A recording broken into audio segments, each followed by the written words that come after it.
The bullet tore through the wagon canvas just as Isaac Whitmore pressed his grease-stained hands against the wheel hub.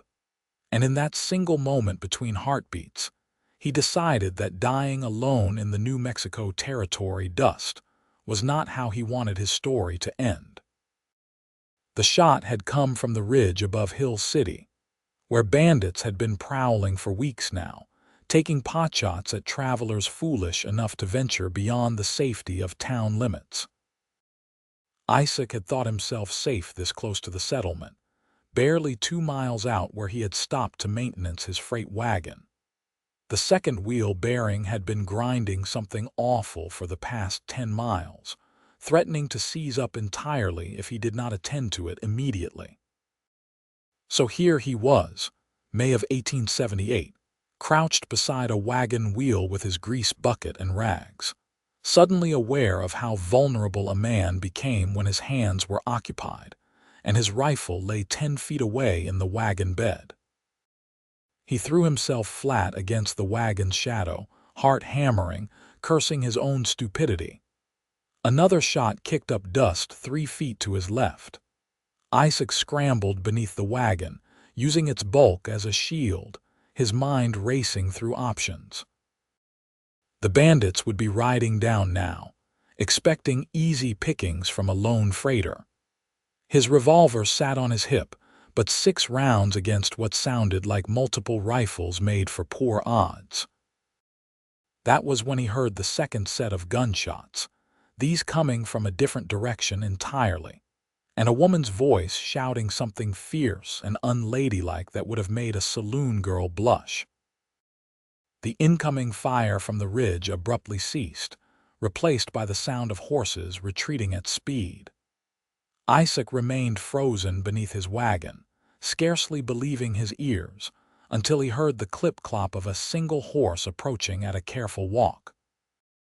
"You planning to spend the rest of the day under there, or are you going to come out and introduce yourself properly?"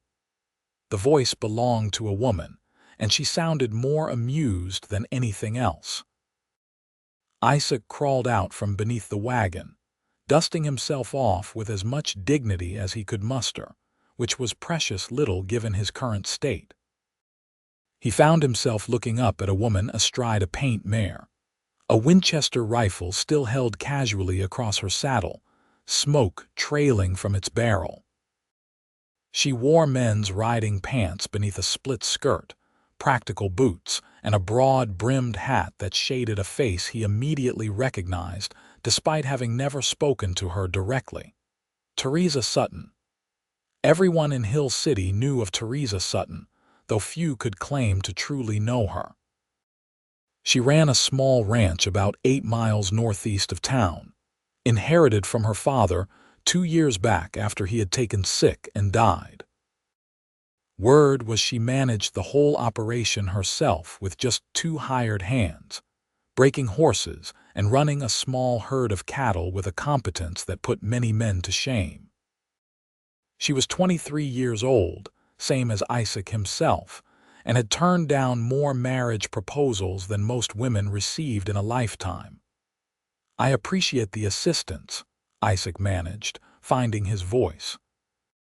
His hands were still sticky with axle grease, and he became acutely aware of how disheveled he must appear. "Those bandits have been getting bolder." "They have been getting stupider," Theresa corrected, swinging down from her saddle with an easy grace. Up close, Isaac could see the determined set of her jaw, the keen intelligence in her dark eyes, and the way her hair, dark as crow's wings, had escaped its pins to curl around her face despite her attempts to keep it restrained. 6 weeks they have been operating in these hills, and Sheriff Morrison has done exactly nothing about it. I told him 3 days ago I would handle it myself if he would not. You came out here hunting bandits alone." Isaac could not quite keep the incredulous tone from his voice, which earned him a sharp look. "I came out here to retrieve 3 horses that broke through my north fence yesterday morning. Finding bandits was pure coincidence, though not an unwelcome one." She glanced past him at the wagon, taking in the grease bucket, the disassembled wheel bearing the scattered tools. "You are the freight hauler who took over the Jameson route last month." It was not a question, but Isaac nodded anyway. "Isaac Whitmore. I bought out Jameson's operation when he decided to head California way. Been running supplies between Hill City and Santa Fe for 5 weeks now." "Theresa Sutton," she said, though of course he already knew that. She extended her hand for a shake like a man would, and after a moment's hesitation, Isaac took it, leaving a smudge of grease across her palm that she did not seem to notice or care about. Her grip was firm, her palm calloused from hard work. "You picked a poor spot to stop for repairs." "The bearing was seizing. I would not have made it another mile." Isaac glanced back toward the ridge, suddenly aware of how exposed they both were. Those bandits might circle back with reinforcements. They will not. Theresa's certainty was absolute. "I winged one of them in the shoulder, and they got a good look at who was shooting. They know I do not miss when I am aiming to kill. They will lay low for a while, lick their wounds, maybe even decide to try their luck in a different territory entirely." Isaac wanted to ask how she could possibly know that, but something in her bearing suggested she was not the sort who made empty boasts. Instead, he turned back to his wagon, acutely aware that daylight was burning and he still had a bearing to repack. "I should finish this before the day gets much hotter." He expected Theresa to mount up and ride off in search of her escaped horses, but instead she tied her mare's reins to the wagon and crouched down beside him, studying the disassembled bearing with a practiced eye. "You are packing that too tight. The grease needs room to move or it will heat up and break down before you are halfway to Santa Fe." "I have been greasing wheels since I was 12 years old," Isaac said, more defensively than he intended, "and doing it wrong for just as long, apparently." There was no malice in her tone, just frank assessment. "May I?" He should have been offended. Any reasonable man would have been. But something about the way she asked, not condescending but genuinely curious if he would accept help, made him sit back on his heels and gesture toward the bearing. "Be my guest." Theresa wiped the excess grease away with one of his rags, her movements efficient and sure. "My father taught me that anything worth doing with a horse or wagon was worth doing right. He used to say that a wheel bearing packed too tight would fail you the same as one packed too loose, and either way you would be stranded somewhere inconvenient." Her hands moved as she spoke, redistributing the grease with a practiced touch that spoke of years of experience. "There. See the difference? You want full coverage but with enough play that the bearing can breathe." Isaac leaned in to look, and he had to admit that her work looked smoother, more even than his own hasty job. "Your father sounds like he was a wise man." He was. Something shifted in Theresa's expression, a flicker of old grief that she tamped down quickly. "He died knowing that I could run the ranch without him, which I suppose is all any father really wants, to know his children will be fine after he is gone. I am sorry for your loss." The words felt inadequate, but Isaac meant them sincerely. "Thank you." Theresa sat back, wiping her hands on the rag. "It has been 2 years. The ache is still there, but it has dulled to something manageable." She glanced at him sideways, curiosity evident in her gaze. "What brought you to Hill City? You do not have the look of someone born to this territory." "I am from Missouri originally, came west after the war." Isaac began reassembling the wheel, his hands working from muscle memory while his mind traveled backward through the years. "Not the big war, the smaller one that came after. The one where neighbors turned on each other over land disputes and old grudges that should have died with the Confederacy." "But did not," Theresa said quietly. "But did not," Isaac agreed. "My family had a farm outside of Jefferson City. Good land, decent house, orchard that my grandfather planted before I was born. But we had sided with the Union during the war, and after it ended, certain folks could not let that go. They burned us out in the spring of '76, killed my father when he tried to stop them. My mother and sisters went to live with relatives in St. Louis, but I could not stomach the thought of staying in a place where the law turned a blind eye to murder as long as the victim wore the wrong color uniform a decade earlier. He had not meant to share so much, but something about Theresa's quiet attention invited confidence. She did not offer empty sympathy or try to change the subject, just listened with the kind of focus that made him feel truly heard. "So you came to New Mexico," she prompted, when he fell silent. I wandered for a while first. Worked cattle drives, tried my hand at mining in Colorado, spent 6 months as a ranch hand in Kansas. Nothing felt right until I heard that Jameson was looking to sell his freight business here in Hill City. I had enough saved to make him a fair offer, and he was eager enough to leave that we struck a deal quickly. Isaac tightened the last bolt and stood, testing the wheel with his hand. It spun smoothly now, no grinding or resistance. "This is the first thing that has felt like mine since we lost the farm. The first thing I have built rather than just survived." Theresa stood as well, brushing dust from her split skirt. "I understand that feeling. After my father died, half the men in the county came sniffing around, offering to take the ranch off my hands for pennies on the dollar, or offering marriage so they could take it off my hands for free. They saw a woman alone and assumed I would be grateful for rescue." "But you were not," Isaac said, and he found himself smiling slightly. "I was not." Theresa's own smile was fierce and proud. "I learned every aspect of ranching at my father's side from the time I could walk. I can break a horse, brand a calf, mend fence, and manage accounts as well as any man in this territory.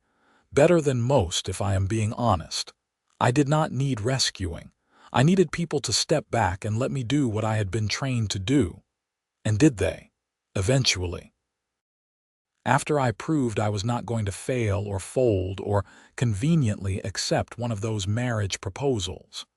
She glanced toward the sun, gauging the time. "I should continue searching for those horses before the day gets away from me, but I am glad I found you instead of them finding 3 strays." "I owe you my life, likely," Isaac said. "Those bandits had me dead to rights. If you want to call on my services for hauling supplies or anything else, I will make sure you get the best rates I can offer." "I will keep that in mind." Theresa untied her mare and swung back into the saddle. "And Isaac?" "Yes. When you make your next run to Santa Fe, you should consider traveling in company. A freight wagon alone makes an easy target, and not everyone will be fortunate enough to have someone happen along with a rifle." "I will take that under advisement," Isaac said, though they both knew freight haulers who traveled together cut into each other's profits, and he was still building his business back from the initial investment. "May I ask you something before you go?" Theresa settled into her saddle, waiting. "Why did you help me? You did not know who I was, and like you said, you were out here hunting horses, not rescuing strangers."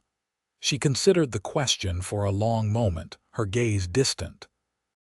"Because 2 years ago, when my father first took sick, and it became clear he would not recover, I needed help getting the spring branding done. I had 2 hired hands, but one had just left for better pay elsewhere, and we were short-handed.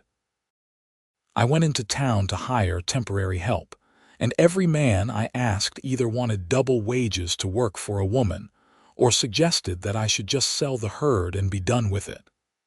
Her jaw tightened at the memory. "I was sitting outside the general store, trying not to cry from frustration, when a Mexican family came through town. They were heading west to California, but their wagon had broken down, and they did not have enough money for repairs. The husband offered to work off the debt, but everyone in town turned them away, so I hired him. He fixed my wagon, and in return, he and his 2 sons helped me complete the branding. They stayed for 3 weeks, and they saved my ranch that spring. And you have been returning the favor ever since, Isaac said, understanding dawning. Someone helped me when I needed it, asking nothing in return. I figure I owe the world at least that much paid forward. Theresa gathered her reins. Good luck with your freight business, Isaac Whitmore. I suspect we will see each other again. She rode off toward the northern hills, her figure growing smaller against the vast New Mexico sky, and Isaac stood beside his wagon watching her go, feeling like something significant had just happened, though he could not quite articulate what.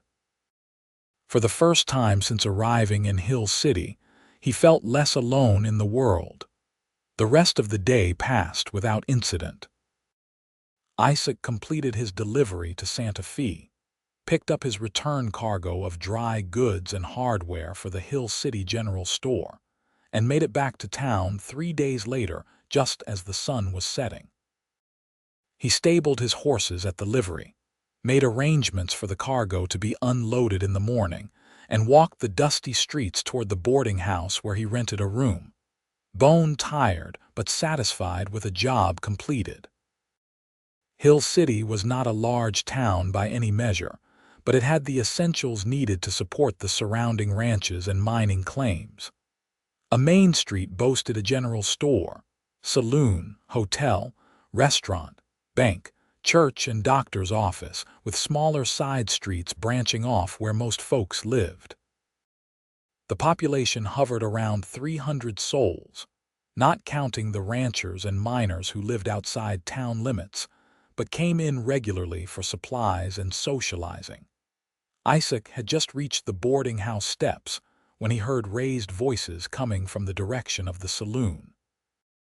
He paused, debating whether to investigate or mind his own business, but the decision was made for him when Sheriff Morrison came storming out of the saloon with Theresa Sutton following close behind, her expression thunderous.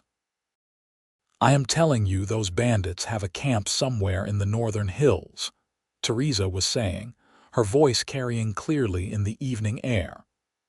"I tracked them for 3 miles before losing the trail near Copper Creek. If you would deputize a proper posse, we could root them out before they hit another wagon. And I am telling you that I do not have the men to spare for a wild goose chase based on tracks you claim to have seen," Sheriff Morrison shot back. He was a big man gone soft around the middle, with the look of someone who had held his position for so long that he had forgotten it required actual work. "Those bandits will move on eventually. They always do. After how many more people get robbed or shot?" Theresa planted herself in the middle of the street, forcing the sheriff to stop and face her. "Isaac Whitmore nearly died 3 days ago. If I had not happened along, you would be investigating a murder right now instead of arguing with me about prevention. I appreciate your concern, Miss Sutton, but maintaining law and order is my job, not yours." The sheriff's tone had shifted to condescending, the way men often spoke to women they wanted to dismiss without appearing outright rude. "You should focus on your ranch and leave the dangerous work to those of us trained for it." Isaac saw the moment Theresa's temper snapped. Her hand moved toward the Winchester still slung across her back, and while he doubted she would actually shoot the sheriff, the gesture made Morrison take a nervous step backward. Before the situation could escalate further, Isaac found himself walking forward, calling out to them both. "Sheriff Morrison, Miss Sutton, good evening."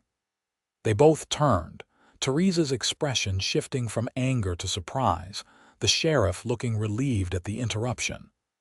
Isaac tipped his hat to them both, his mind racing to figure out what he had just inserted himself into and how to defuse it.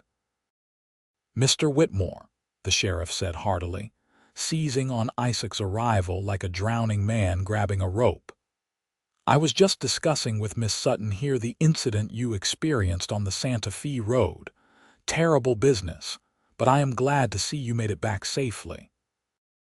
"Thanks to Miss Sutton's intervention," Isaac said pointedly. "She saved my life, and she is right that those bandits are getting bolder. I heard from another hauler in Santa Fe that they hit a supply wagon last week, killed the driver, and made off with $300 worth of goods." Sheriff Morrison's face darkened. "That was outside my jurisdiction, Canyon County's problem, not mine." "The bandits do not seem to care much about jurisdiction lines," Theresa said acidly. "They are operating across a 30-mile range, hitting targets of opportunity wherever they find them. Eventually, they will hit something in town proper, and then what will your excuse be?" The sheriff drew himself up, ready to launch into another dismissal, but Isaac interrupted before he could start. "What if I were to volunteer as a deputy? I am making runs to Santa Fe twice a month, which means I am on those roads regularly anyway.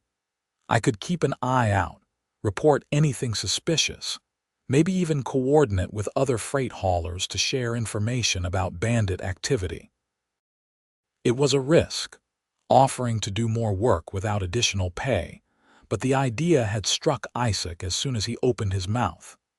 If Sheriff Morrison would not take the threat seriously, maybe someone needed to work around him rather than through him. The sheriff looked like he wanted to refuse, but could not quite figure out how to do so without looking incompetent. "I suppose having another set of eyes on the roads could not hurt, but I do not have budget for additional deputies, so it would be volunteer work only." "I understand," Isaac said. "I am not looking for pay. Just want to make sure the roads stay safe for those of us who make our living on them." "Fine."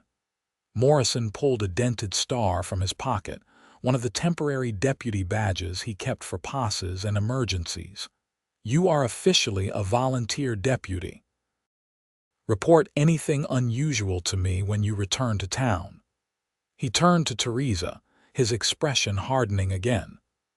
"As for you, Miss Sutton, I expect you to leave the law enforcement to actual officers of the law. You may have scared those bandits off this time, but going after them alone was foolish and reckless." "Noted," Theresa said in a tone that suggested she had not noted anything except possibly where to aim if she ever did decide to shoot him. The sheriff stalked off toward his office, leaving Isaac and Theresa standing in the street together as darkness settled over Hill City. Theresa turned to Isaac, her expression unreadable. "You did not have to do that," she said quietly. "I know. But you were right about the bandits, and someone needs to take them seriously." Isaac pinned the deputy star to his shirt, feeling the weight of it both literal and figurative. "Besides, like I said, I owe you my life. Seemed like the least I could do.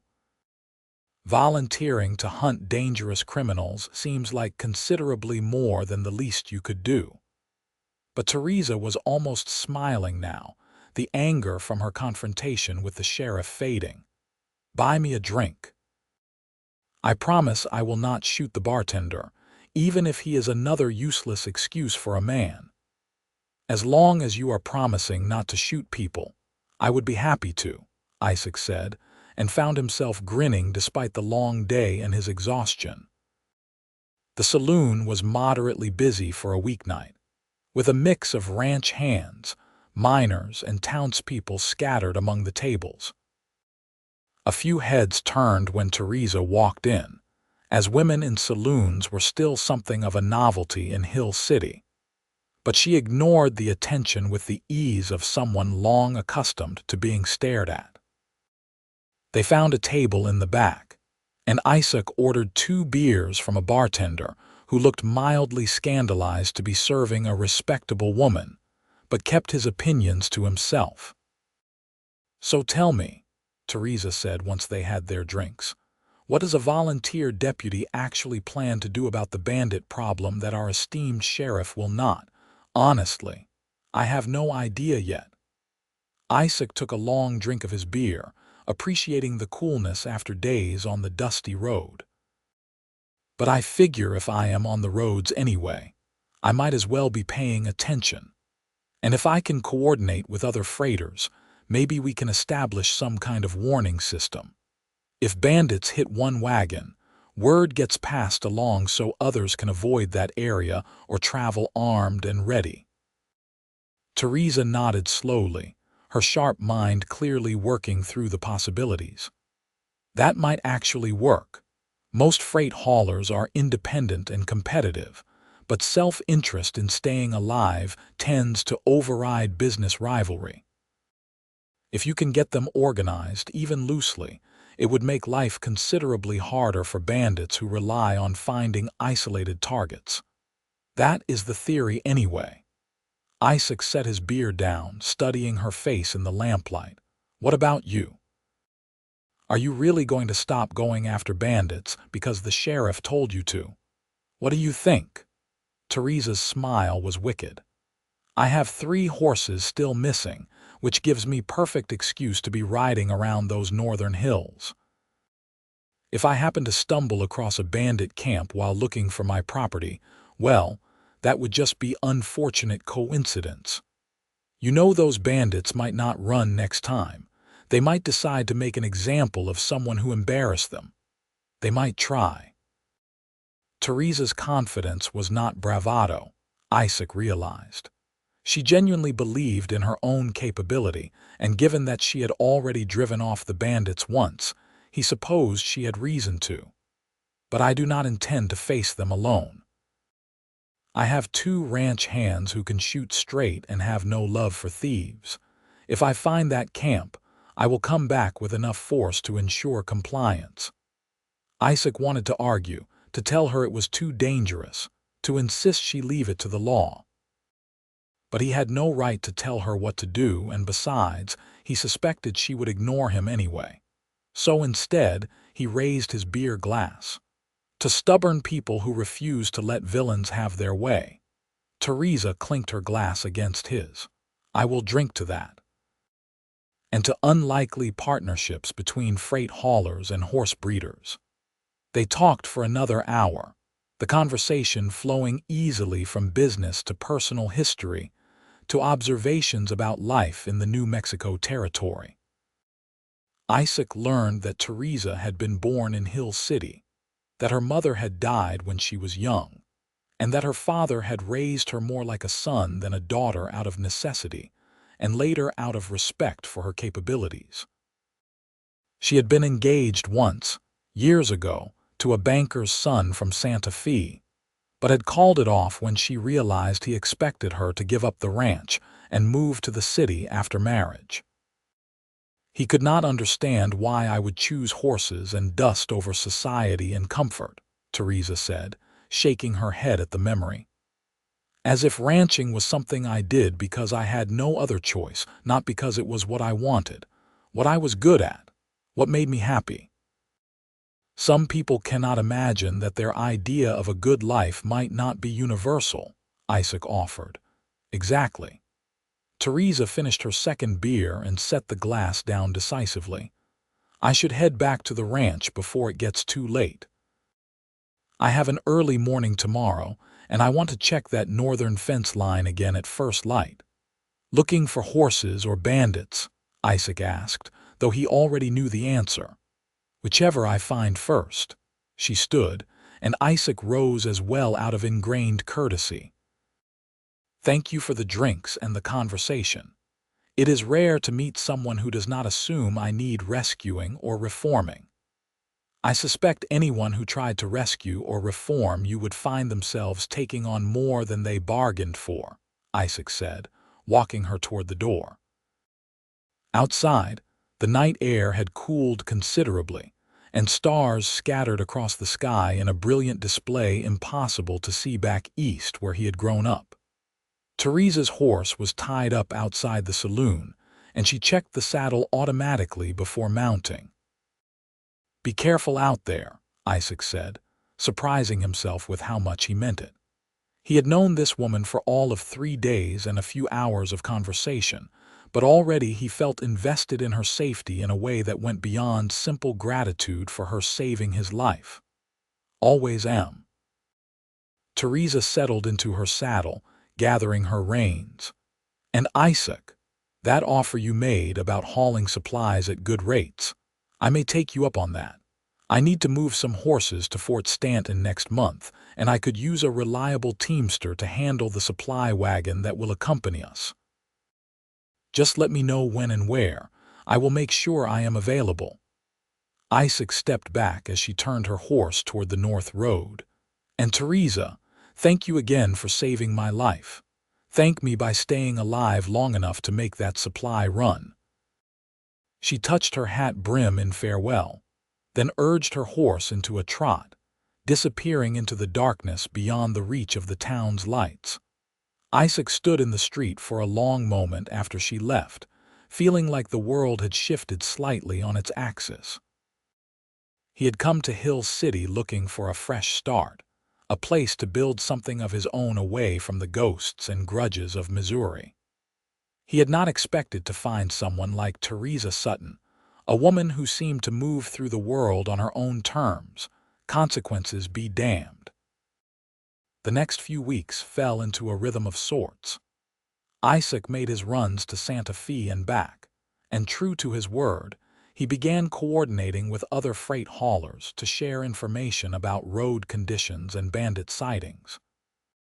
He created a simple system where drivers would leave marked stones at specific mile markers to indicate whether the road ahead was clear or if trouble had been spotted. It was crude but effective, and within 2 weeks, every regular hauler on the route knew to check for the signals. The bandits remained active, but seemed to be ranging further north, possibly due to increased awareness among their usual targets. Isaac saw Theresa twice during this time, once when she came into town for supplies and stopped to discuss the Fort Stanton trip, and once when he was making a delivery to a ranch adjacent to her property, and she rode over to borrow some fencing supplies that he happened to have on his wagon. Each encounter was brief, but Isaac found himself looking forward to them with an anticipation that went beyond professional courtesy. He enjoyed her straightforward manner, her quick wit, and the way she treated him as an equal rather than someone to be managed or impressed. She, in turn, seemed comfortable in his presence in a way he suspected she was not with most men, dropping the defensive edge she wore like armor when dealing with the world at large. It was early June when everything changed. Isaac had just completed a Santa Fe run and was returning to Hill City with a wagon full of merchandise for the general store when he spotted Theresa's paint mare tied up near Copper Creek, about 5 miles outside of town. The horse was saddled but riderless. An alarm shot through Isaac's chest as he pulled his wagon to a stop and reached for his rifle. "Theresa," he called out, scanning the surrounding scrubland for any sign of her. "Over here." Her voice came from behind a large outcropping of rocks to the left of the creek. "I am all right, but I could use a hand." Isaac tied off his wagon team and approached cautiously, half expecting bandits to come pouring out of the rocks. Instead, he found Theresa sitting on the ground, her left leg stretched out in front of her, her face pale but composed. Her rifle lay across her lap, and she had one hand pressed against her calf where her pants showed a dark stain that could only be blood. What happened? Isaac dropped to his knees beside her, his heart pounding. "Rattlesnake," Theresa said through gritted teeth. "I was tracking something through those rocks and did not see it until too late. It struck just above my boot before I could move. Rattlesnake." The words sent ice through Isaac's veins. Snakebite could be survivable or deadly depending on a dozen factors, and they were miles from the doctor in town. "How long ago?" "Maybe 20 minutes. I killed the snake, suctioned out what poison I could, and tied this." She indicated the strip of cloth she had wound around her leg above the bite, a makeshift tourniquet. "But I am starting to feel dizzy, and I cannot walk on it. My horse got spooked by the snake and ran off before I could mount." I was trying to decide whether to fire a shot for help or risk trying to hop to the creek for water when you came along. I need to get you to the doctor." Isaac was already calculating distances and time in his head. 5 miles to town, maybe 30 minutes at speed, but his wagon was loaded heavy and had not been built for racing. Still, it was faster than trying to ride double on Theresa's mare, assuming they could even catch the animal. "I can get myself to town," Theresa protested, but her voice lacked its usual force and Isaac could see she was struggling to stay focused. "You are getting in my wagon, and we are going to Hill City, and you are not arguing with me about it." Isaac slid one arm behind her back and the other under her knees, preparing to lift her. "Ready. Isaac, I am not some delicate flower who needs carrying. No, you are a stubborn woman with snake venom in her bloodstream who is about to accept help whether she likes it or not." He lifted her as carefully as he could, and though she stiffened initially, she did not fight him. She was lighter than he expected, all lean muscle and bone, and he could feel the heat radiating from her through her clothes. He carried her to the wagon and settled her in the seat beside where he would drive, propping her injured leg up on a crate to keep it elevated. Her rifle he placed within easy reach, knowing she would feel better having it close.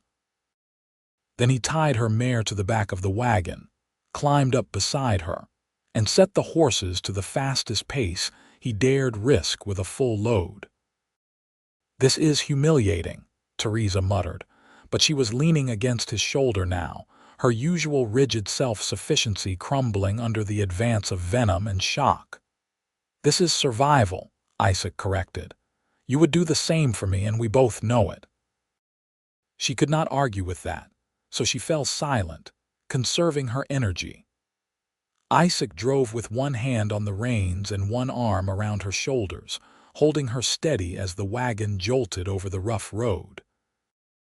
He found himself talking to keep her conscious, a steady stream of observations about the landscape, stories from his freighting jobs, anything to keep her engaged and awake.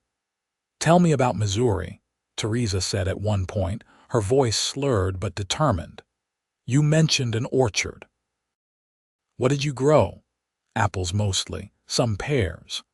My grandfather had planted 50 trees over the course of a decade, and they all came in at different times, so we had fruit from July through October." Isaac could see the orchard in his mind's eye, the way it had looked in spring with white blossoms covering every branch like snow. "The apple trees were my favorite.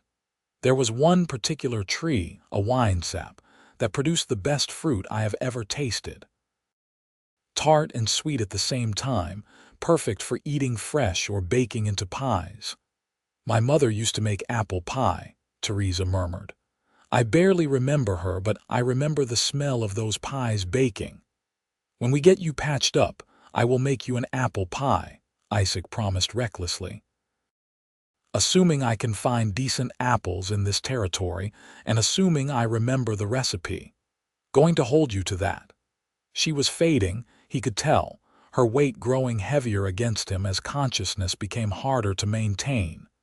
"Stay with me, Theresa. We are almost there. Just a few more miles." "Not planning on dying from a snake bite," she said, but her words were barely a whisper now. Too embarrassing.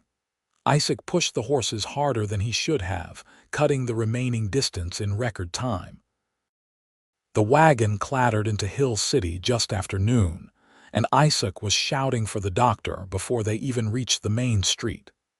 People came running at his call, and within minutes, Theresa had been carried into Dr. Brennan's office and placed on the examination table. "How long ago was the bite?" Dr. Brennan asked, already cutting away Theresa's pant leg to expose the wound. "About 45 minutes, maybe 50. Isaac hovered in the doorway, unwilling to leave until he knew she would be all right. "She suctioned it and used a tourniquet, but she was getting weaker by the time I found her." The doctor nodded, his expression serious but not panicked. She did the right things. The tourniquet kept the venom from spreading too quickly, though we will need to monitor her for the next 24 hours to be certain. She is young and healthy, which works in her favor. Is she going to make it? Isaac asked bluntly. I believe so, yes, but she needs rest and monitoring. I will want to keep her here overnight at minimum. The doctor glanced up at Isaac. You can wait in the outer room if you like, but this may take a while. Isaac retreated to the small waiting area, sinking into a chair and only then realizing how hard his hands were shaking. The adrenaline that had carried him through the crisis was fading now, leaving exhaustion and delayed fear in its wake. Theresa could have died. If he had been even a few minutes later finding her, if the venom had spread faster, if any of a dozen variables had gone differently, she would have died alone in the scrubland. The thought was unacceptable in a way that went beyond normal human compassion. Somewhere in the past few weeks, Theresa Sutton had become important to him. Not just a woman he admired or was grateful to, but someone whose absence would leave a hole in his world. When had that happened? When had she stopped being an acquaintance and become something more? Hours passed. The doctor emerged periodically to give updates, each one cautiously optimistic. The swelling was controlled. The fever was present but not dangerously high. Theresa was resting as comfortably as could be expected. Isaac remained in the waiting room, refusing all suggestions that he leave and return later. His wagon sat unattended outside with a full load of merchandise, potentially losing him money with every hour that passed, but he could not bring himself to care. It was nearly sunset when the doctor finally allowed Isaac into the patient room for a brief visit. Theresa lay on a narrow bed, her injured leg bandaged and elevated, her face still too pale but peaceful in sleep.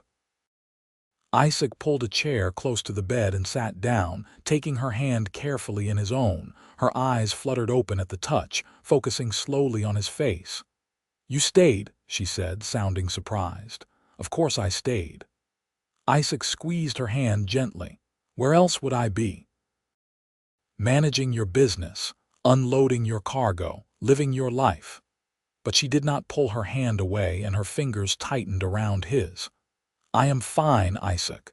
You do not need to babysit me. You got bitten by a rattlesnake. That is slightly more serious than a splinter."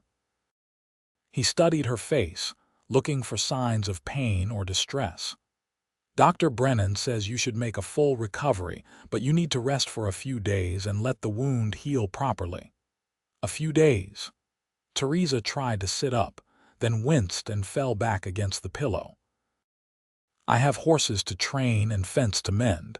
I cannot afford to lie around for a few days. You also cannot afford to lose your leg because you ignored a serious injury." Isaac kept his voice gentle but firm. "Your ranch hands can manage things for a short while. I can even ride out there tomorrow if you like and let them know what happened. Make sure they have what they need." Theresa looked like she wanted to argue further but apparently decided she lacked the energy for it. "Fine, but only for a day or two at most." She paused, then added more quietly, "Thank you for getting me here so quickly. The doctor said another hour and I might have been in real trouble. You saved my life from bandits. I saved yours from a snake. I think that makes us even." Isaac smiled, trying to lighten the mood. "Though I still owe you that apple pie I promised on the way here. You promised me apple pie." Theresa's eyes closed again, but a faint smile played around her lips. "I do not remember that. The venom must have been worse than I thought. You definitely heard me promise. And I definitely intend to follow through on it." Isaac released her hand reluctantly as the doctor appeared in the doorway, indicating visiting hours were over. "I will be back tomorrow morning to check on you. Is there anything you need me to bring from your ranch?" "Just make sure my hands know to feed the horses an extra ration tonight. They had a hard day yesterday and need the calories." Theresa's voice was fading as exhaustion pulled her back toward sleep. "And Isaac, thank you, really. Rest now, we can talk tomorrow." Isaac stood, nodded to the doctor, and made himself leave even though every instinct urged him to stay. The next morning, Isaac rode out to the Sutton ranch before dawn, having finally unloaded his cargo the previous evening and catching only a few hours of sleep at the boarding house. The spread was modest but well-maintained, with a sturdy barn, several corrals containing horses in various stages of training, and a simple house that looked like it had been built for function rather than beauty. The two ranch hands, a weathered man named Tom who had worked for Theresa's father for 20 years and a younger fellow named Sam who had signed on 6 months ago, were just emerging from the bunkhouse when Isaac arrived. "Mr. Whitmore," Tom greeted him, his expression wary. "Did not expect to see you out here. Something wrong?" Isaac quickly explained about the snake bite and Theresa's condition, watching as both men's faces shifted from suspicion to concern. By the time he finished, Tom was already striding toward the barn, calling out a list of tasks to Sam. "We will keep things running smooth until Miss Sutton gets back," Tom said.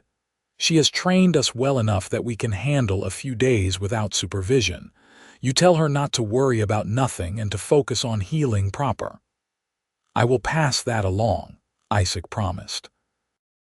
He spent another hour helping with morning chores, partly because it felt wrong to leave them short-handed and partly because physical work helped quiet his worried thoughts.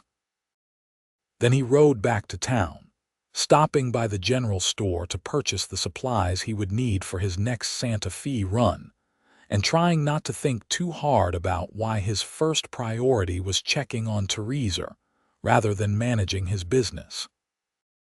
He found her sitting up in bed when he arrived at the doctor's office, looking considerably better than she had the day before, though still obviously weak. Color had returned to her face, and her eyes were bright and alert as she argued with Dr. Brennan about when she could leave. "I am not keeping you prisoner, Miss Sutton," the doctor was saying with the patience of someone who had repeated himself many times already. "But you need at least another day of observation to ensure there are no complications. The swelling is down and the fever has passed, which are excellent signs, but rattlesnake venom can have delayed effects that may not appear for days." "I feel fine," Theresa insisted. "A little sore and tired, but nothing that requires lying in bed like an invalid." "You feel fine because you are young and stubborn, which is not the same as being medically cleared for normal activity." The doctor spotted Isaac in the doorway and looked relieved at the interruption. "Mr. Whitmore, perhaps you can talk some sense into my patient. She seems to think I am keeping her here out of spite rather than legitimate medical concern." "I am sure you are doing what is best for her health," Isaac said diplomatically, crossing to stand by the bed. "And I am equally sure she is being a terrible patient because she hates being helpless." "I am not helpless," Theresa muttered, but she did not sound as forceful as usual. "I am just temporarily inconvenienced. Call it what you like. You still need rest." Isaac pulled up the chair he had occupied the night before. "I rode out to your ranch this morning. Tom and Sam send their regards and told me to tell you not to worry about anything. They have the situation well in hand." Some of the tension went out of Theresa's shoulders at that news. "Tom would keep things running even if I was gone for a month. He is the most reliable man I have ever known." "Then trust him to do his job for a few more days while you recover." Isaac glanced at the doctor. "May I have a few minutes alone with her?" Dr. Brennan nodded. "I need to check on another patient anyway. Just make sure she does not try to get up and walk around. That leg needs to stay elevated for at least another day." He left, closing the door behind him. "I hate this," Theresa said as soon as they were alone. "I hate being weak and dependent. I hate that everyone is having to work around me because I was careless enough to get bitten by a stupid snake. You were tracking bandits, trying to keep people safe. That is not careless, that is brave. Isaac leaned forward, resting his arms on his knees. And accepting help when you need it is not weakness. It is just common sense. You do not understand.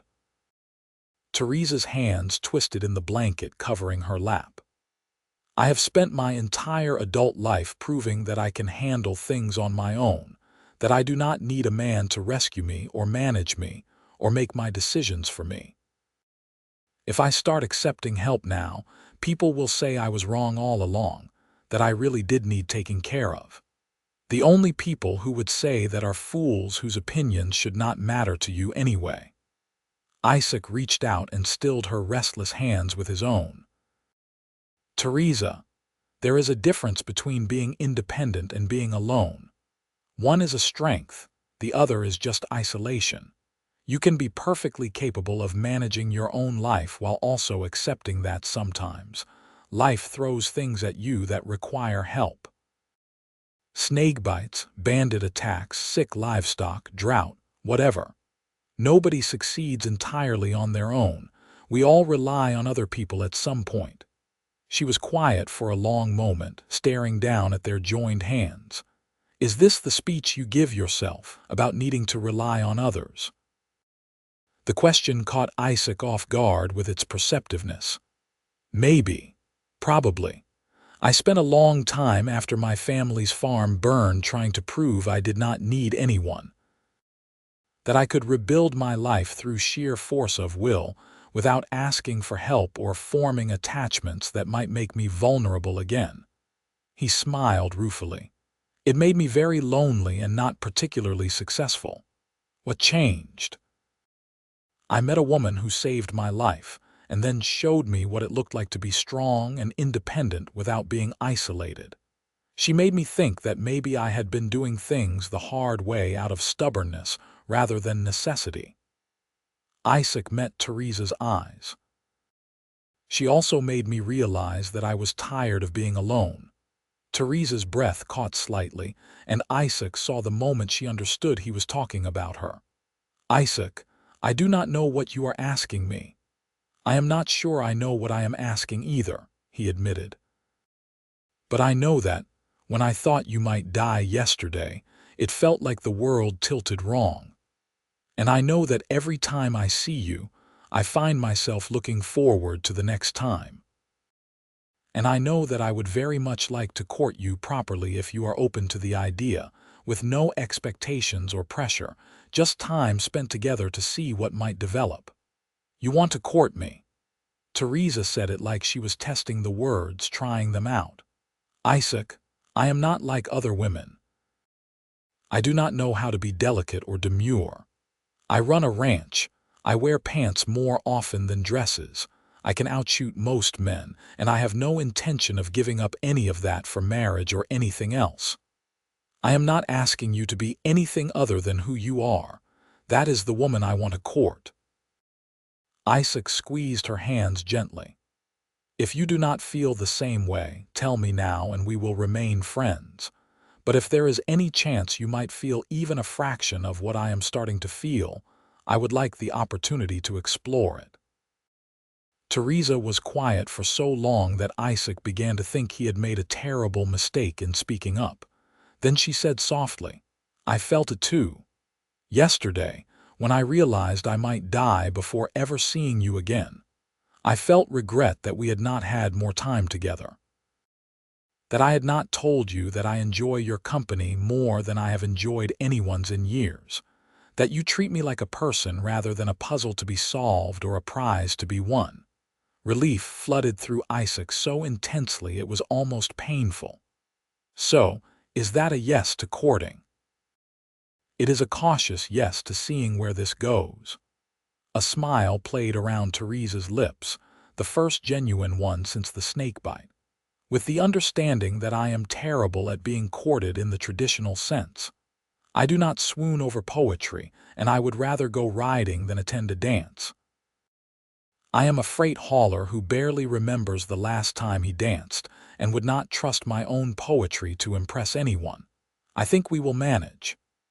Isaac stood, reluctant to leave but aware that she needed rest more than she needed his company. "I have a Santa Fe run scheduled for the day after tomorrow. When I get back in 5 days, may I take you to dinner, somewhere that is not the saloon where we can talk properly? I would like that." Theresa caught his hand as he turned to go. "Isaac, thank you for understanding about why this is hard for me. Thank you for giving me a chance despite it being hard." He pressed a quick kiss to her knuckles, a gesture that made her flush slightly, then released her hand and headed for the door. "Rest now. Doctor's orders." The next 5 days passed with excruciating slowness.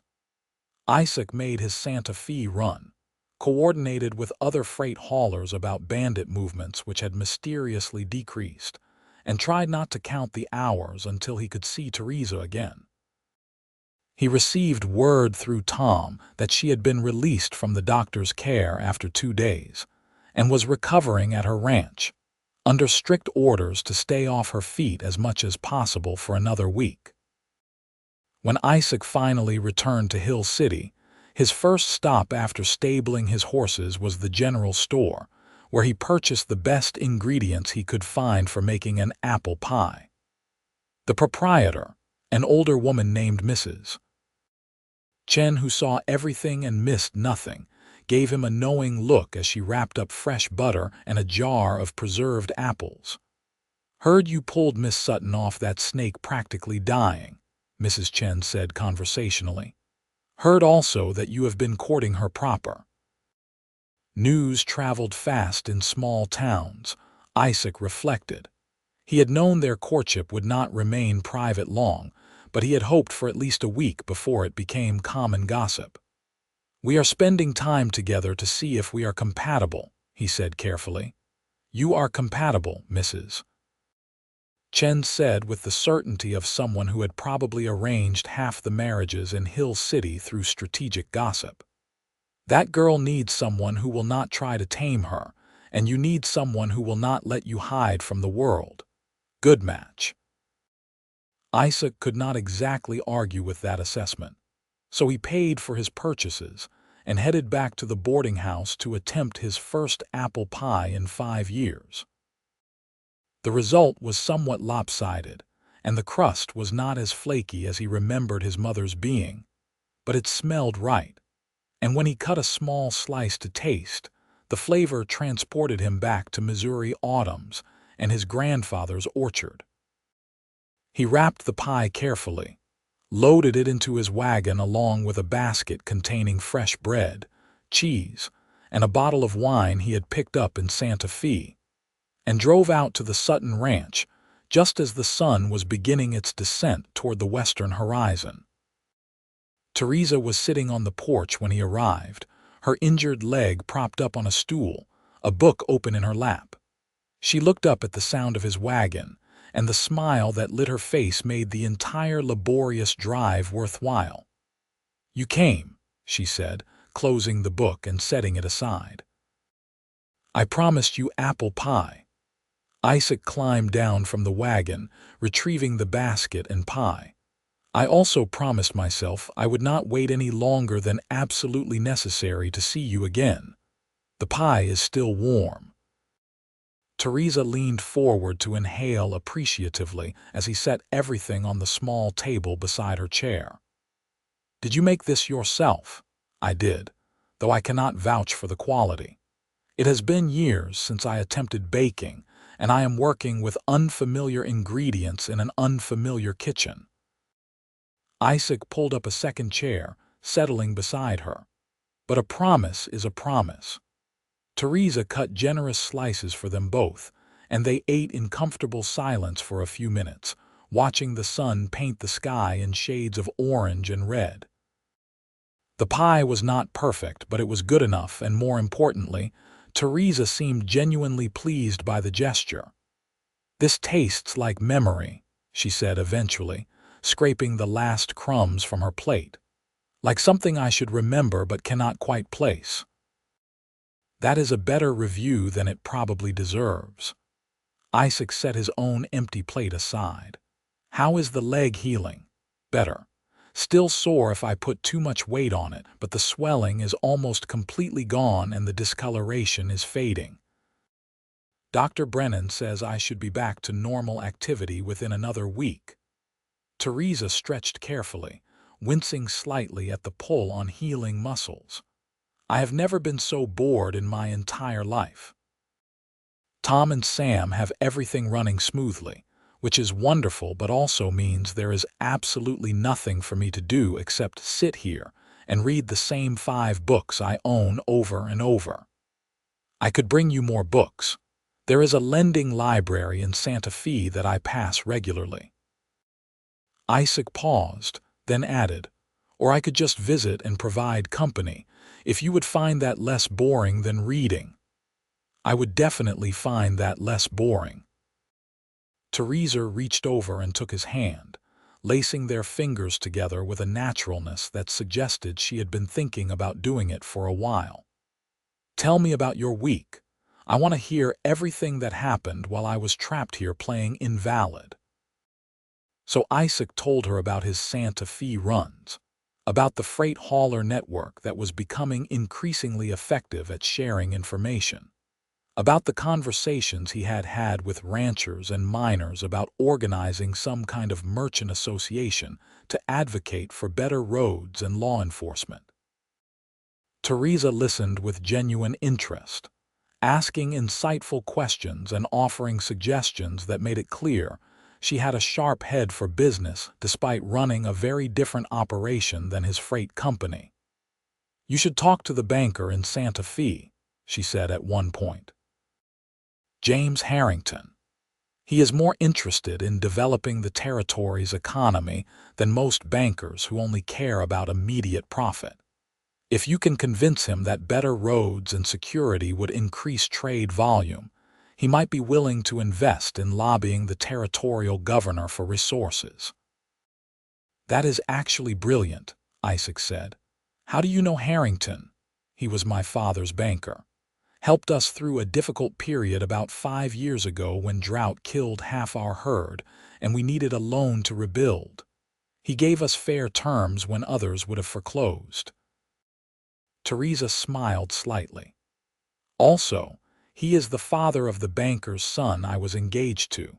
We stayed on good terms after I broke the engagement, mostly because James understood my reasons even if his son did not.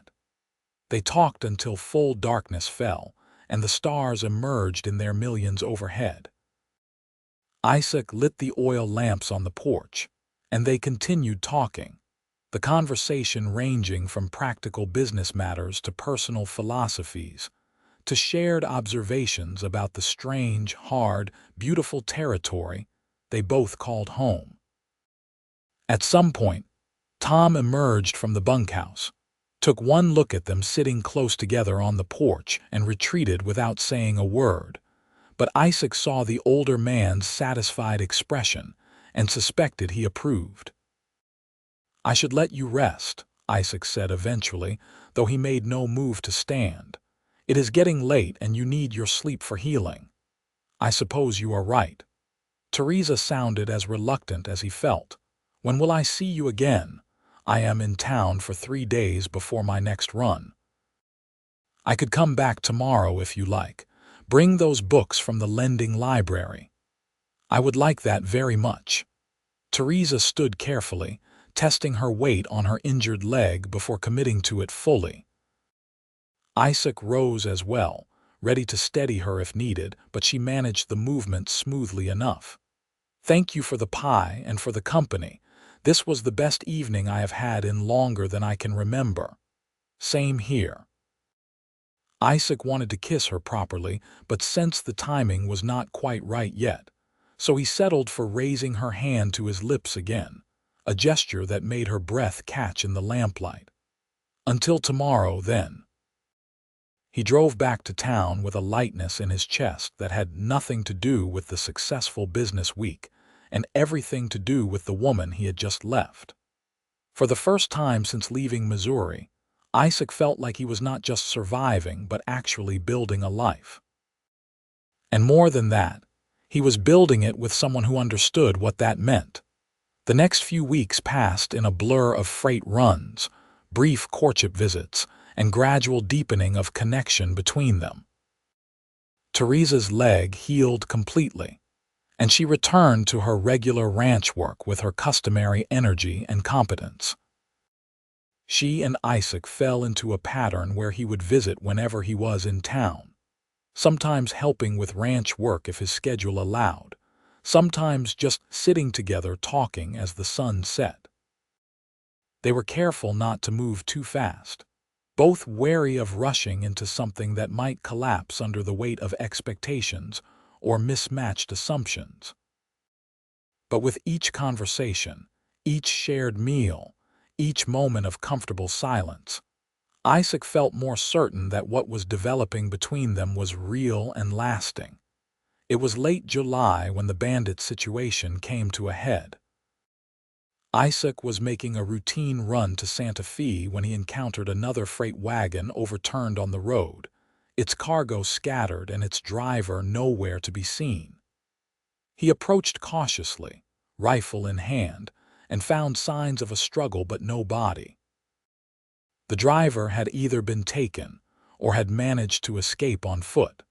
Following procedure he had helped establish, Isaac left warning markers at the nearest mile posts and hurried to Santa Fe to report the incident to the law there.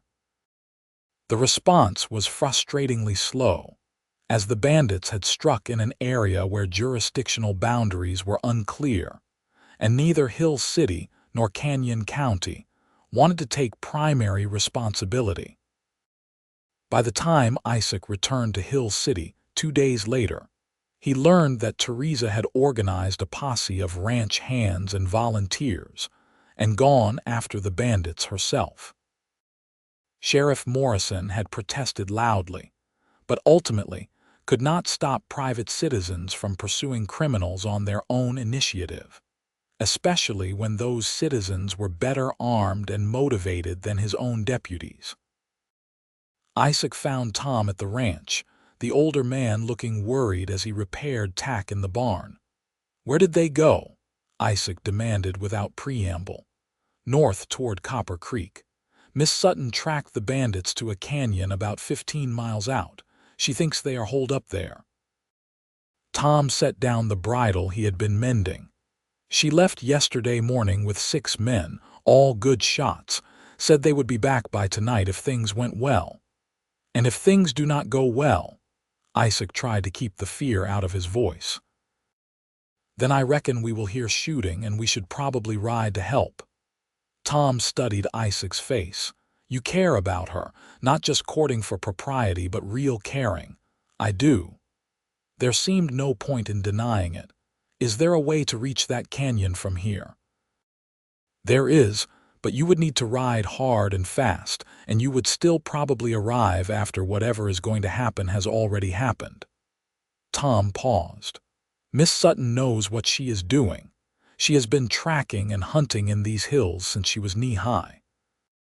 If anyone can handle those bandits, it is her. I know she is capable." Isaac paced the length of the barn, too anxious to stand still. "That does not mean I am comfortable with her riding into danger. Being in love means being uncomfortable a lot," Tom said with the wisdom of long experience.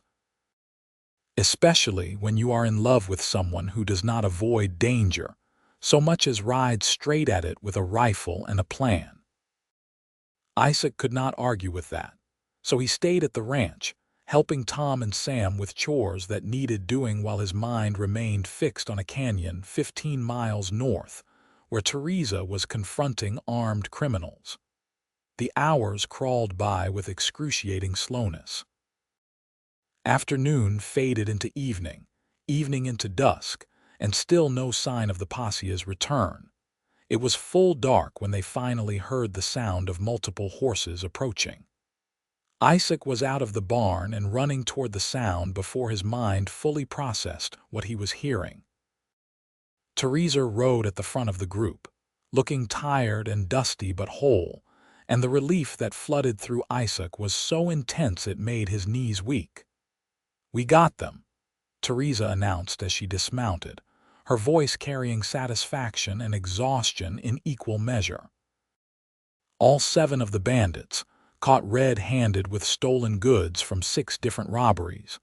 We have them trussed up in the canyon with 2 men standing guard. Sheriff Morrison can fetch them in the morning and take credit for the arrest if he wants. The other posse members were dismounting now, sharing the details of the confrontation with Tom and Sam. There had been some shooting, but only 1 bandit had been wounded, and none of the posse had taken injury. The bandits had been caught by surprise, surrounded with no escape route, and had surrendered after a brief standoff once they realized they were outgunned and outmaneuvered. Isaac waited until the others were occupied with their horses and equipment, then crossed to where Theresa stood, checking her saddle for damage. "You scared me half to death," he said quietly. She looked up, surprise flickering across her face. "I told Tom where I was going and when I expected to return. That does not make it less terrifying to know you were riding into a canyon full of armed criminals." Isaac kept his voice low, aware of the listening ears around them. "I know you are capable. I know you had a good plan and competent people with you. That does not change the fact that I spent the entire day imagining everything that could go wrong." Theresa set down the saddle she had been examining and stepped closer to him. "I am sorry I worried you, but Isaac, this is who I am. I do not sit idle when there is a problem I can help solve, even if solving it means taking risks. I know that. I am not asking you to change who you are." Isaac caught her hands, holding them between his own. "I am just saying that who you are scares me sometimes because I care about what happens to you. Because somewhere along the line, you stopped being someone I admired from a distance and became someone I cannot imagine being without." The noise from the other posse members faded as they drifted toward the bunkhouse, giving Isaac and Theresa privacy, whether intentionally or coincidentally. In the lamplight spilling from the barn, Theresa's face was smudged with dust and marked by exhaustion, but her eyes were clear and focused entirely on him. "I feel the same way," she said softly. "About you. About not being able to imagine a future that does not include you in it." She paused, then added with characteristic honesty, "It terrifies me if I am being truthful. I have spent so long being independent that the idea of needing someone feels like weakness. It is not weakness, it is just love." The word slipped out before Isaac could think better of it, and he saw Theresa's eyes widen slightly.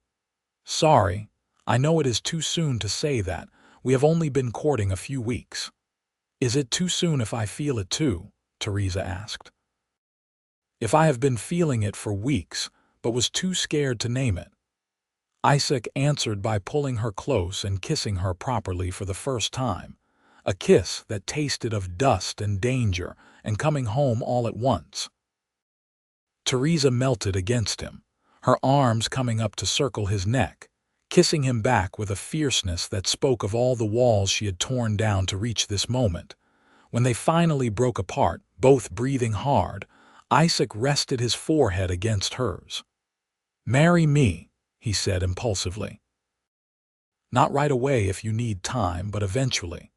Marry me and let us build a life together that honors both of our strengths instead of requiring either of us to diminish ourselves." "Yes." Theresa's answer came without hesitation, surprising them both with its certainty. "Yes, I will marry you. As soon as we can arrange it, because now that I have decided, I do not see the point in waiting." They sealed the agreement with another kiss, this one slower and deeper, a promise of the future they would build together. Around them, the ranch settled into its evening rhythms, horses whickering softly in their stalls, night birds calling from the surrounding hills, and overhead, the vast New Mexico sky displayed its usual extravagant wealth of stars. The next few weeks were a whirlwind of planning and preparation. Theresa insisted on a small ceremony, just close friends and necessary witnesses, which suited Isaac perfectly as he had no family to invite and few enough friends after only a few months in the territory. They decided to hold the wedding at the ranch in mid-August, which gave them just enough time to make the necessary arrangements without dragging the engagement out unnecessarily. News of their betrothal spread through Hill City with the speed of wildfire, generating reactions ranging from genuine happiness to bewilderment that the notoriously independent Theresa Sutton had agreed to marry anyone, much less a freight hauler who had been in town less than half a year. Mrs. Chen from the general store took credit for predicting the match, while Sheriff Morrison grumbled that he was losing his volunteer deputy to domestic duties, conveniently ignoring that Isaac had been far more effective at addressing the bandit problem than the sheriff himself. The bandits had indeed been arrested and were awaiting trial in Santa Fe, their capture having been credited jointly to the posse and to the information network Isaac had established among the freight haulers. The roads were safer now than they had been in months, and trade was increasing as a result. Isaac and Theresa spent their engagement period negotiating the practical details of combining their lives and businesses. They agreed that Theresa would continue running her ranch with full autonomy, while Isaac would maintain his freight business but potentially expand it to include transporting horses and livestock, taking advantage of Theresa's connections in that market. They would live at the ranch, which was larger and more established than Isaac's rented room, and he would hire an assistant to help manage the freight operation so he could spend more time at home. "We are building something new," Theresa said one evening as they sat together reviewing potential business plans. "Not you joining my life or me joining yours, but both of us creating something that did not exist before." "I like that," Isaac agreed. "No compromises where one person gives up everything. Just cooperation where we both contribute our strengths." They were married on a Saturday in August, the ceremony held in the ranch yard under a cottonwood tree that provided welcome shade from the afternoon heat. The circuit preacher from Santa Fe officiated, and the witnesses included Tom and Sam, Mrs. Chen, a handful of neighboring ranchers, and surprisingly, Sheriff Morrison, who cleaned up better than expected and seemed genuinely happy for them despite his earlier grumbling. Theresa wore a simple blue dress that brought out the darkness of her eyes, her hair pinned up with wildflowers that Sam had gathered that morning. Isaac wore his best suit, purchased in Santa Fe specifically for this occasion, and felt underdressed compared to her quiet beauty. They spoke their vows clearly and firmly, promising partnership rather than dominance, mutual support rather than one-sided sacrifice. When the preacher pronounced them married and invited Isaac to kiss his bride, Isaac did so thoroughly enough to earn applause and a few good-natured whistles from the assembled witnesses. Theresa laughed against his mouth, her joy so evident and infectious that Isaac felt his own happiness expand to match it. The celebration that followed was modest but heartfelt, with food contributed by various attendees and music provided by Tom's surprising skill with a fiddle. They danced in the ranch yard as the sun set, Theresa light in Isaac's arms despite her usual self-consciousness about traditionally feminine activities. "I am not very good at this," she murmured as they swayed to the music. "Neither am I. We can be terrible at dancing together." Isaac spun her carefully, earning another laugh. "Did I mention that I love you once or twice? But I do not mind hearing it again." Theresa looked up at him, her expression soft in the gathering darkness. "I love you too, more than I thought I was capable of loving anyone." They danced until full darkness fell, and the other guests began departing for their own homes, calling out congratulations and well wishes as they left. Tom and Sam retreated tactfully to the bunkhouse, leaving Isaac and Theresa alone in the ranch house for their first night as husband and wife. Isaac had been nervous about this moment despite their mutual feelings, aware that Theresa had never been with a man before and uncertain how to approach the evening without seeming either too eager or too hesitant. But Theresa, characteristically, took the lead, pulling him toward the bedroom with an eagerness that matched his own. "I have been thinking about this," she admitted as they stood beside the bed, suddenly shy. "About being with you like this. I want it, but I am also nervous because I do not know what I am doing. That makes two of us." Isaac cupped her face between his hands, kissing her gently. "We will figure it out together. No expectations, no pressure, just us." What followed was tender and occasionally awkward, the inevitable fumbling of two people learning each other for the first time. But it was also beautiful in its honesty, each of them vulnerable and trusting in ways that went beyond physical intimacy. By the time they lay tangled together afterward, both breathless and satisfied, Isaac felt like they had crossed some invisible threshold into a deeper commitment than even their marriage vows had created. "That was worth waiting for," Theresa said eventually, her head resting on his chest, her hair spilling across his skin like dark silk. "It was." Isaac ran his fingers through her hair, marveling at how natural it felt to hold her like this. "And we have the rest of our lives to get even better at it." She laughed, the sound vibrating against his ribs. "Always looking for ways to improve efficiency. You really are a businessman at heart," says the woman who negotiated our marriage agreement like a contract negotiation. But there was no criticism in his tone, just affection. They were who they were, practical and driven even in matters of the heart, and neither of them would change that about the other. The months that followed their marriage were among the happiest of Isaac's life. He and Theresa settled into their partnership with surprising ease, each respecting the other's work and expertise while finding ways to support and enhance what the other was building.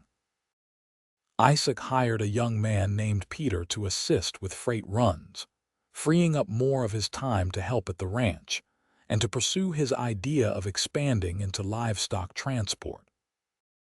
The expansion proved lucrative, as Theresa's reputation for breeding quality horses was well established, and having her husband handle transportation removed one of the major obstacles to selling her stock at distant markets. Within 6 months, they were making regular runs to Fort Stanton and even as far as Fort Union, carrying both horses and freight, their combined business model proving more profitable than either operation had been separately. They also became more involved in territorial politics, working with other ranchers and merchants to advocate for better infrastructure and law enforcement. Isaac made regular trips to Santa Fe to meet with James Harrington and other influential figures, presenting carefully researched arguments for why investment in roads and security would benefit everyone in the long term. It was slow work, but gradually they began seeing results as the territorial governor allocated more resources to their region. Through it all, their personal relationship deepened. They learned each other's rhythms and habits, the way Theresa needed solitude after dealing with difficult people, and Isaac needed conversation to process complex problems. They learned to argue productively about business decisions without letting disagreements poison their personal bond. They learned the geography of each other's bodies, the particular touches and words that gave pleasure or comfort.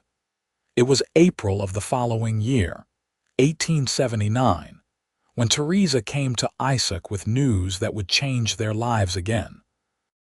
He was in the barn repairing a wagon axle when she found him, her expression a complicated mix of excitement and anxiety that he had learned meant she was about to share something significant. "I am pregnant," she said without preamble, because subtlety had never been her strength. About 2 months along, according to Dr. Brennan. Isaac dropped the hammer he had been holding, barely noticing when it landed on his foot. Pregnant. We are going to have a baby. Unless something goes wrong, yes. Theresa twisted her hands together, uncharacteristically nervous. I know we had talked about waiting another year or two before starting a family, making sure the businesses were stable, but apparently nature had other plans. Isaac crossed the barn in 3 long strides and swept her into his arms, spinning her carefully. This is wonderful news. The best possible news. You are not upset that it is happening sooner than we planned? Theresa asked, her relief evident. Plans change. Life happens. We will adapt. Isaac set her down gently, suddenly aware that he was holding a woman who carried his child. Are you feeling all right? No sickness or complications. Some morning sickness, but Dr. Brennan says that is normal. Otherwise, I feel fine, strong. She placed a hand over her still flat stomach. I want to keep working the ranch as long as I can. I know some women take to bed for their entire pregnancy, but that would drive me mad. We will figure out what works for you and the baby both, Isaac promised. Tom and Sam can take on more of the heavy work, and I can cut back on the longer freight runs so I am around more. Peter has proven reliable enough to handle most of the Santa Fe route on his own. They spent the rest of the day making plans and adjustments, already falling into the practical partnership that had defined their marriage from the beginning. But that evening, as they lay in bed together, Isaac allowed himself to simply feel the enormity of what was coming. He was going to be a father. He and Theresa were going to bring a new life into the world, a child who would grow up on this ranch with the horses and the open sky and 2 parents who loved each other deeply. I hope the baby has your eyes, Theresa said sleepily, curled against his side. Dark and kind. I hope the baby has your courage, Isaac countered, and your unwillingness to accept limitations other people try to impose. Poor child will probably end up with my stubbornness and your tendency to overthink everything. But Theresa was smiling as she said it. They will be an absolute handful. Good. The world needs more handfuls. Isaac kissed the top of her head, his hand resting protectively over hers where it covered the small life growing within her. I love you, both of you. We love you too. The pregnancy progressed smoothly through spring and into summer. Theresa continued working the ranch with Tom and Sam's increased assistance, though she grudgingly accepted that certain tasks like breaking young horses were better left to others while she carried a child. Isaac adjusted his business schedule to be home more frequently, turning over most of the long-distance hauling to Peter, and a second assistant he hired to meet increased demand. Their home filled with preparations for the baby's arrival. They converted the smallest bedroom into a nursery, painting the walls a cheerful yellow and building a sturdy cradle from cottonwood planks. Theresa sewed baby clothes with Mrs. Chen's guidance, discovering that she had no natural talent for needlework, but could produce serviceable results through sheer determination. Isaac built toys, simple wooden animals and blocks that he carved in the evenings while Theresa read aloud from books they had collected for the child. It was November when Theresa went into labor, a month earlier than expected but not dangerously premature according to Dr. Brennan, who had ridden out from Hill City at Isaac's urgent summons.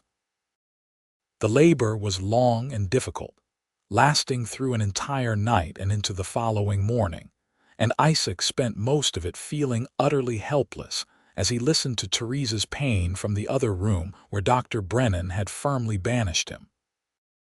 Tom and Sam kept him company through the ordeal, Tom sharing stories about his own children being born decades ago, Sam nervously cleaning tack that did not need cleaning. Isaac paced and worried and prayed to a God he was not entirely sure he believed in, making desperate bargains about what he would do if only Theresa and the baby both survived this. Dawn was breaking when he finally heard the sound he had been waiting for, a baby's strong, indignant cry that announced a new life entering the world. Isaac bolted for the bedroom before anyone could stop him, finding Dr. Brennan holding a red-faced, squalling infant while Theresa lay exhausted but smiling on the bed. "You have a son," the doctor announced. "Small but healthy, with excellent lungs, as you can hear." Isaac took the baby carefully, awed by how tiny and perfect he was. The infant had stopped crying at the transfer, blinking up at Isaac with dark eyes that would probably lighten as he grew. "He is beautiful," Isaac said inadequately. "He looks like an angry potato," Theresa said, but her voice was full of love. "Bring him here so I can hold him properly." Isaac placed the baby in Theresa's arms, watching as she instinctively cradled him close, her exhaustion forgotten in the wonder of meeting their son. The baby rooted against her chest, already seeking food, and Dr. Brennan shooed Isaac back out to give them privacy for the first nursing. An hour later, after mother and baby had been cleaned up and Theresa had rested, Isaac was allowed back in to sit beside the bed, holding his son while Theresa slept. The baby was awake now, his dark eyes wandering around the room with unfocused curiosity, one tiny fist waving aimlessly. "We still need to name you," Isaac whispered. "Your mother and I could not agree on any of the names we considered, but looking at you now, I think I know what fits." When Theresa woke an hour later, Isaac presented his suggestion. "What about Daniel? It means judged by God, or God is my judge." Seems fitting for a child born to parents who believe in making their own way rather than letting others define them. Daniel Whitmore. Theresa tested the name, then smiled. "Daniel Isaac Whitmore, if we are giving him a middle name.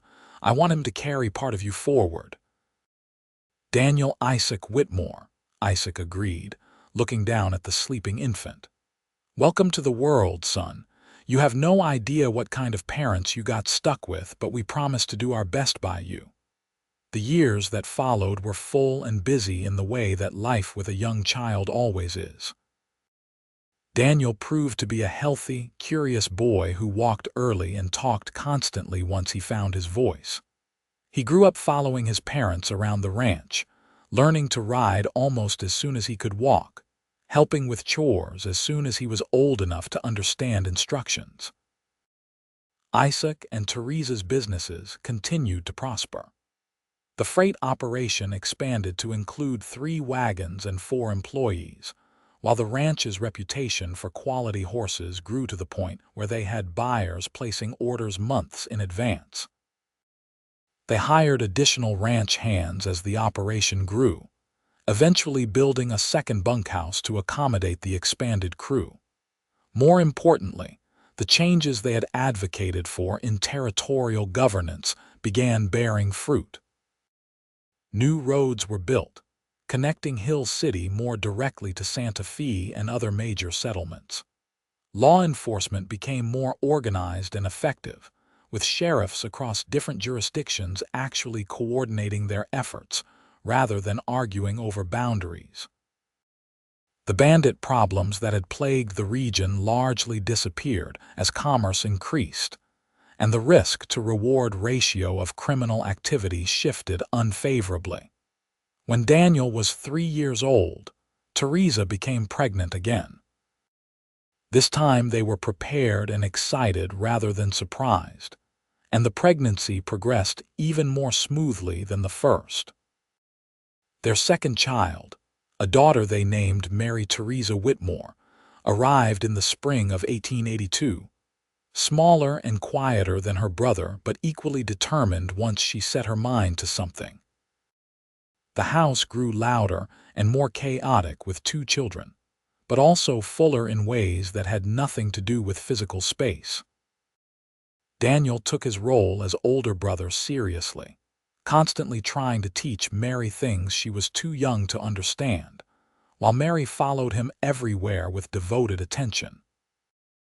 Isaac and Theresa navigated parenthood as they had navigated everything else in their partnership, dividing responsibilities according to their strengths while supporting each other through the inevitable difficulties. Did you ever imagine this? Theresa asked one evening as they sat on the porch watching the sun set while their children played in the yard. Daniel was 6 now, Mary 3, and a third child was on the way, expected in the fall. When you were greasing those wagon wheels alone on the road to Santa Fe, did you imagine ending up here? Not in 1,000 years, Isaac admitted. I was just trying to survive each day, build a business that would give me enough security to feel safe again after losing everything in Missouri. I was not looking for love or family or anything beyond basic survival. What changed? You came along and saved my life. And then you kept showing up, being yourself so completely and unapologetically that I could not help but be drawn to you. You made me believe that I could have more than just survival, that I could have joy and partnership and a future worth building. Isaac reached over and took her hand. You greased my path toward believing again, in possibility, in people, in love, in everything that makes life worth living. Theresa squeezed his hand, her eyes bright with emotion. You did the same for me. I was so focused on proving I did not need anyone that I had isolated myself completely. You showed me that accepting help and building partnerships was not weakness but strength. That I could be fully myself and still have someone love me for it rather than despite it. They sat in comfortable silence for a while, watching as Daniel carefully helped Mary build a tower from wooden blocks, showing her how to balance them properly so they would not fall. The New Mexico sunset painted the sky in impossible colors, the same sky that had watched over their first meeting, their courtship, their marriage, the birth of their children. I am happy, Theresa said eventually. Truly, deeply happy in a way I did not know was possible. Thank you for being stubborn enough to keep showing up even when I gave you every reason to walk away. Thank you for being brave enough to take a chance on the man you found greasing wagon wheels alone in the dust. Isaac raised her hand to his lips, kissing her knuckles in the gesture that had become their private tradition. I love you, Theresa, more with each passing day. I love you too, always.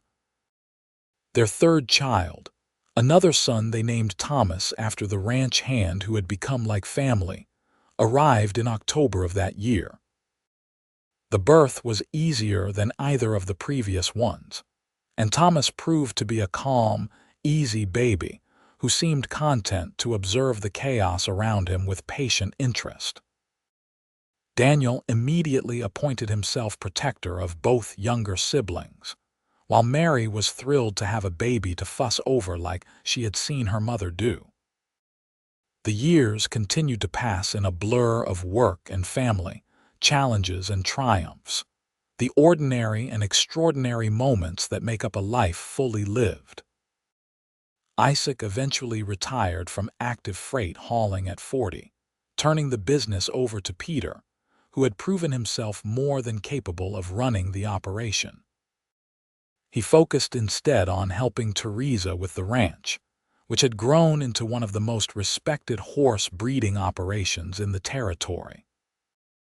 Their children grew strong and capable, learning ranching from both parents, absorbing their values of independence tempered with cooperation, of standing firm in your convictions while remaining open to growth and change.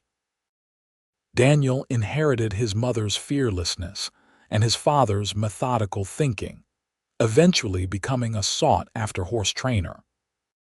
Mary developed a gift for business that exceeded either parent, taking over the financial management of both the ranch and the former freight operation by the time she was 20. Thomas, the quietest of the three, surprised everyone by developing an interest in law, eventually becoming the youngest judge in the New Mexico Territory's history. Isaac and Theresa aged together gracefully, their hair going gray, their hands growing gnarled with arthritis, their bodies slowing but their minds remaining sharp.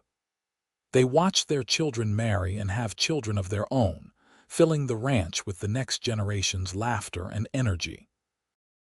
They made improvements to the property, built additional outbuildings, planted trees that would outlive them, investing in a future they would not fully see but trusted their descendants to carry forward. It was a spring evening in 1903, 25 years after that first meeting on the road to Santa Fe, when Isaac and Theresa sat together on the porch they had shared for so many sunsets. Both were in their 70s now, still active but feeling the weight of accumulated years. The ranch hummed with activity around them as it always had, their children and grandchildren going about the day's final chores. "You remember the first thing you said to me?" Theresa asked, her hand entwined with Isaac's in the way that had become second nature over decades together. "You asked if I planned to spend the rest of the day under my wagon," Isaac said, smiling at the memory. "I was hiding from bandits and you had just saved my life, and I was covered in axle grease and dust." "You were a mess," Theresa agreed fondly, "but even then I saw something in you. A man who was lost but not broken, who needed someone to show him he did not have to be alone anymore. And you were a woman who pretended she did not need anyone, but was actually just as lonely as I was, hiding it behind competence and independence." Isaac lifted their joined hands, studying the way their fingers fit together after so many years. "We saved each other. You saved my life from bandits. I saved yours from a snake, but more importantly, we saved each other from the isolation we had both chosen as protection against being hurt." "Best decision I ever made," Theresa said.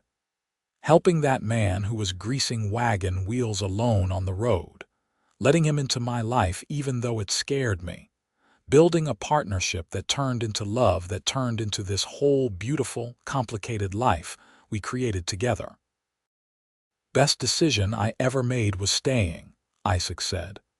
"When you rode away that first day, I could have written off our meeting as a fortunate encounter with a capable stranger and nothing more, but something made me want to see you again, and again, until I could not imagine not seeing you." They sat in silence as the sun sank lower, painting the sky in shades of orange and pink and purple. Their oldest grandchild, Daniel's daughter Sarah, came running up to the porch to show them a bird's nest she had found, her excitement reminding Isaac of a younger Daniel and an even younger Mary. After admiring the nest appropriately and sending Sarah off to show her mother, Isaac and Theresa returned to their comfortable silence. "No regrets?" Theresa asked softly. "Not a single one." Isaac kissed her temple, breathing in the familiar scent of her that had become home to him. "You." "Only that we did not have more time, that life is finite and eventually runs out." She leaned against him, their bodies fitting together with the ease of long practice. "But that just means the time we did have was more precious. Every moment was a gift." "Every moment was a gift," Isaac agreed.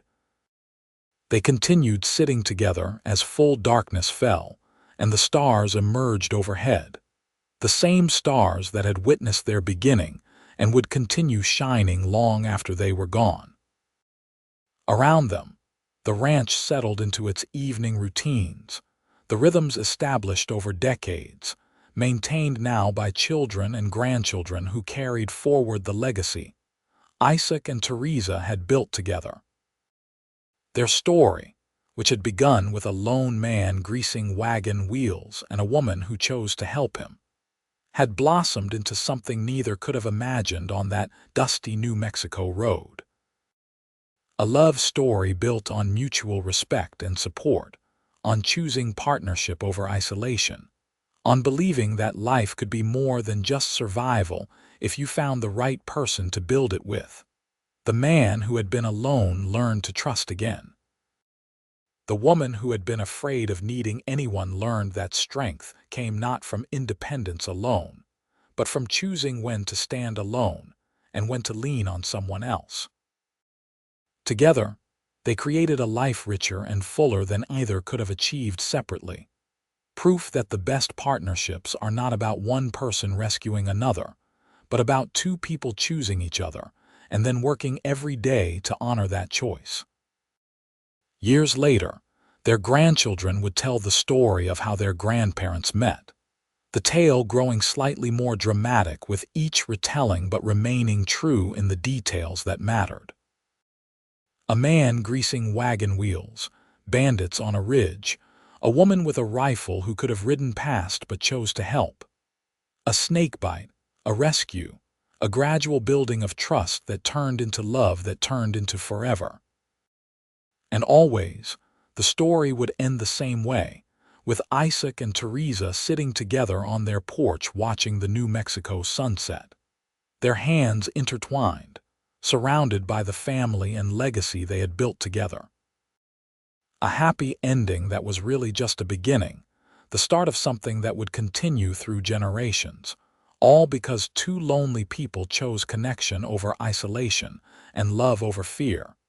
He had been greasing wagon wheels alone. She had greased his path toward believing. And together, they had built something beautiful that would outlast them both, a testament to the transforming power of love freely given and gratefully received.